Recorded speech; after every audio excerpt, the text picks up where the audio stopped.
It has been 1 year since 4 University of Idaho students were stabbed to death in an off-campus home. The murder's launching a weeks-long search for the suspect, Brian Kohberger, who is still behind bars awaiting trial. Miguel Almaguer has more on where the case stands and how the families of the victims are honoring the children they lost.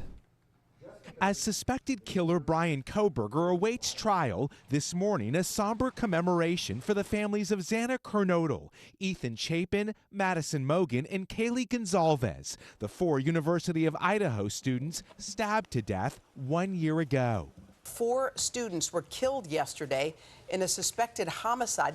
Their murders rattling the small community of Moscow, Idaho. It took police 6 weeks to track down and arrest Kohberger, more than 2,500 miles away from the crime scene. The former criminology student was linked to the killings, investigators say, by DNA found on a knife sheath left on the bed where Gonzalez and Mogan were found dead. Now, 1 year after their daughter Kaylee's murder, Christy and Steve Gonzalez say they'll spend the day remembering their little girl.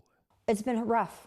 It's been really rough. You just miss them, and the longer they're gone, the more you miss them, and the more you realize how badly you really have been robbed. In the 12 months since Ethan Chapin's murder, his mother Stacy wrote a children's book and helped establish the Ethan Smile Foundation in honor of her son's memory. I miss hugging Ethan. He was definitely a mama's boy. I'd give anything to go back and be able to have another hug from him. While the judge has entered a not guilty plea on Kohberger's behalf, a start date for his trial has not yet been set. The 28-year-old's legal team has made multiple failed attempts to get the case thrown out. But those delays have brought more time for investigators who were back at the crime scene last month, collecting even more evidence. It's more evidence, so then when we do go to trial, there'll just be more good days than there is those what-if days. Now, the 4 families united by immense loss, grieving this mournful milestone. That was Miguel Almaguer reporting there. Now, Brian Kohberger's defense claims he will be completely exonerated.